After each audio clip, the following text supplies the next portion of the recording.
एक बार भगवान बुद्ध जेतवन विहार में रह रहे थे।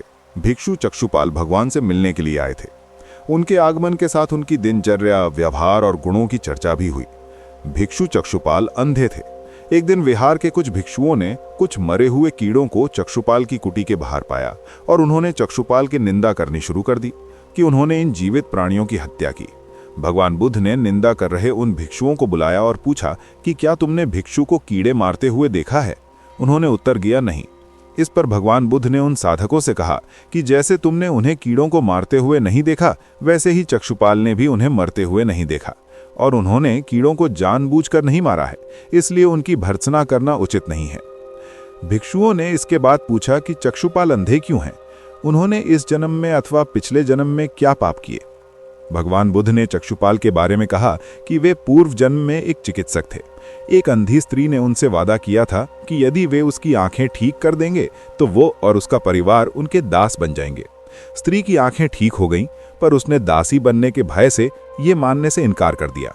चिकित्सक को तो पता था कि उस स्त्री की आंखें ठीक हो गई हैं, वो झूठ बोल रही है। उसे सबक सिखाने के लिए या बदला लेने के लिए चक्षुपाल ने दूसरी दवा दी। उस दवा से महिला फिर अंधी हो गई। वो कितना ही रोई पूजी, लेकिन चक्षुपाल जरा भी नहीं पसीजा। इस पाप के फलस्वरूप अगले जन्म में चिकित्सक को अंधा बनना पड़ा। एक बार भगवान बुद्ध अपने अनुयायियों के साथ किसी गांव में उपदेश देने जा रहे थे। उस गांव से पूर्व ही मार्ग में उन लोगों को जगह जगह बहुत सारे गड्ढे खुदे हुए मिले। बुद्ध के एक शिष्य ने उन गड्ढों को देखकर जिज्ञासा प्रकट की, आखिर इस तरह गड्ढे का खुदे होने का तात्पर्य क्या है? बुद्ध बोले, पानी की तलाश में किसी व्यक्ति ने इतने गड्ढे खोदे हैं।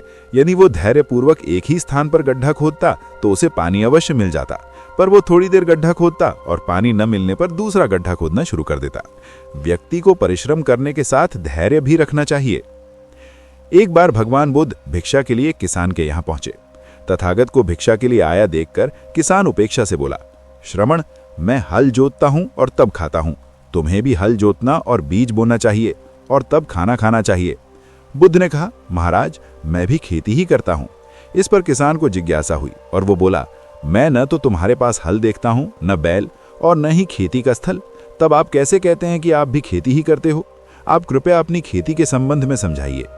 बुद्ध ने कहा, महाराज, मेरे पास श्रद्धा का बीज, तपस्या रूपी वर्षा और प्रज्ञा रूपी जोत और हल है। पाप भीरुता का दंड है, विचार रूपी रस्सी है, स्मृति और जागरूकता रूपी हल की फाल और पैनी है। मैं वचन और कर्म में संयत रहता हूँ। मैं अपनी इस खेती को बेकार घास से मुक्त रखता हूँ और आनंद की फसल काट लेने तक प्रयत्नशील रहने वाला हूँ।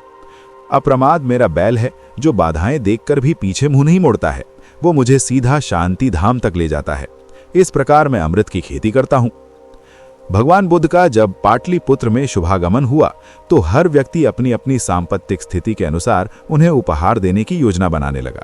राजा बिंबिसार ने भी कीमती हीरे, मोती और रत्न उन्हें पेश किए।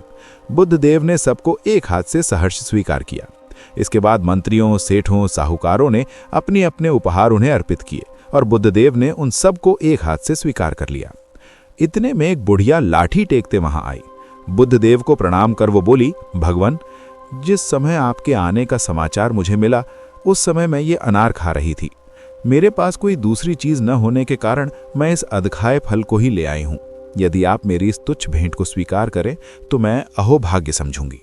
भगवान बुद्ध ने दोनों हाथ सामने कर वो फल ग्रहण किया। राजा बिंबिसार ने जब ये देखा तो उन्होंने बुद्धदेव से कहा, भगवान, क्षमा करें, एक प्रश्न पूछना चाहता हूं। हम सबने आपको कीमती और बड़े बड़े उपहार दिए जिन्हें आपने एक हाथ से ग्रहण किया, लेकिन इस बुढ़िया द्वारा दिए गए छोटे एवं जूठे फल को आपने दोनों हाथों से ग्रहण किया, ऐसा क्यों? ये सुन बुद्धदेव मुस्कुराए और बोले, राजन, आप सबने अवश्य बहुमूल्य उपहार दिए हैं, किंतु ये सब आपकी संपत्ति का 10वां हिस्सा भी नहीं है। आपने ये दान दीनों और गरीबों की भलाई के लिए नहीं किया है, इसलिए आपका ये दान सात्विक दान की श्रेणी में नहीं आ सकता। इसके विपरीत इस बुढ़िया ने अपने मुख का कौर ही मुझे दे डाला है। भले ही ये बुढ़िया निर्धन है, लेकिन इसे संपत्ति की कोई लालसा नहीं है। यही कारण है कि इसका दान मैंने खुले हृदय से दोनों हाथों से स्वीकार किया है।